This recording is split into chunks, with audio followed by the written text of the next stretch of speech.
IITचा आणि राजकारणाचा काही संबंध नाही. आम्हाला संघचालक होतो म्हापशाला.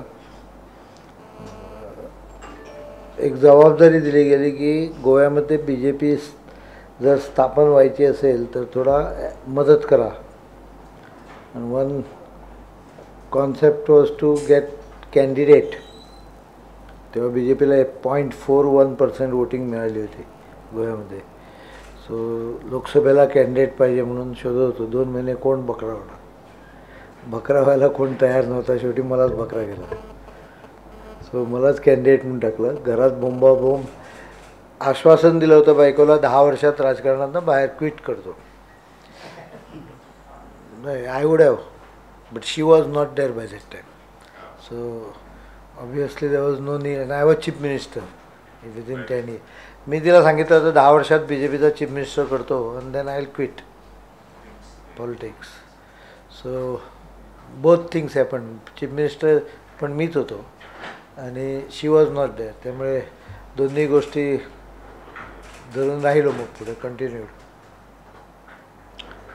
By chance. महाजनला कोणीतरी सांगितलं की तुम्ही गावभर शोधताय, हाच चांगला कॅन्डिडेट आहे. ते सर्वसाधारणपणे भाजपत आले की संघाचा विसरतात अनेक जण. हां, तर तू तसं म्हणजे विसरलेला नाही. हा एक भाग. What I am, there is lot of contribution by Sangh. नाही, माझा मुद्दा असा की संघाचा स्वयंसेवक आहे म्हणून भाजपचा राजकारणी होतोच असं काही नियम नाही आहे. पण तरी सुद्धा हे तुझ्या बाबतीमध्ये बऱ्याच गोष्टी अशा घडत गेल्या आणि संघाचे संस्कार असतील, संघाची पार्श्वभूमी असेल आणि तू भाजपमध्ये राहिलास आणि मुख्यमंत्री पदापर्यंत हा सगळा प्रवास झाला. ऑर्गनायझिंग स्किल होतं संघाचे. ते जरा ऐकायला आवडेल की नक्की झालं कसं. कारण मुळात गोवा हा एका ठराविक नजरेतच बघितला जातो. सर्वसाधारण चित्र असं की गोव्यामध्ये मोठ्या प्रमाणावरती विशिष्ट धर्मीयांचं प्राधान्य आहे, हिंदू धर्मीय कमी आहेत, संघाला जागा नाहीये, संघाला स्थान नाहीये किंवा एकंदर संघाचं काम गोव्यामध्ये चांगलं आहे. तो सगळा प्रवास जो आहे ना, कारण राजीव गांधी मुख्य पंतप्रधान होते त्यावेळेला तेव्हाचा गोवा वेगळा होता. गोव्याविषयी प्रतिमा वेगळी होती. त्याच्यासाठी गोव्यासाठी वेगळी मदत वगैरे देणं हे सगळे उद्योग त्यावेळेला झालेले होते.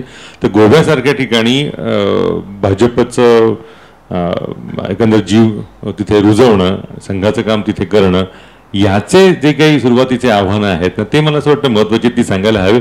कारण सर्वसाधारणपणे राजकीय यश दिसतं पण हे काम दिसत नाही. म्हणजे नरेंद्र मोदींच्या यशामागे डांग वगैरे परिसरामध्ये संघाचं काम किती महत्त्वाचं आहे हा त्यातला महत्त्वाचा मुद्दा असू शकतो.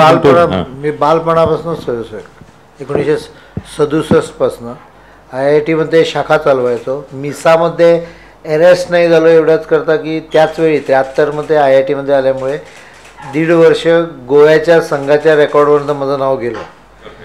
ते IITमध्ये पोचलं आणि IITमधली शाखा ही इन्फॉर्मल शाखा होती. त्यामुळे तिकडे म्हणजे मुख्य शिक्षक होतो मी. परत IITतनं गोव्यात आल्यानंतर संघचालक झालो. गोव्यात देशातला सगळ्यात कमीत कमी वयावर संघचालक म्हणजे संघामध्ये नॉर्मली पूर्ण पांढरे किंवा टक्कल पडलेले अशाच व्यक्तींना संघचालक करतात. पण मी वयाच्या 24व्या वर्षी संघचालक होतो. नाही, म्हापसा शहर जिकडे मी राहायचो इकडे.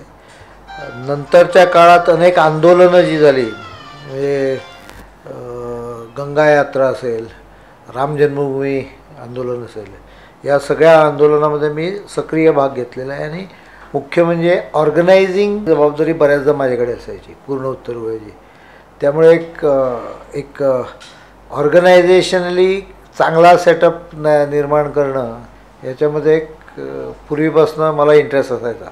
IITमध्ये सुद्धा मी मॅथ्स कॉर्डिनेटर होतो, नंतर जनरल सेक्रेटरी होतो. तसा म्हणजे स्टुडंट याच्यामध्ये भरपूर ॲक्टिव्ह होतो.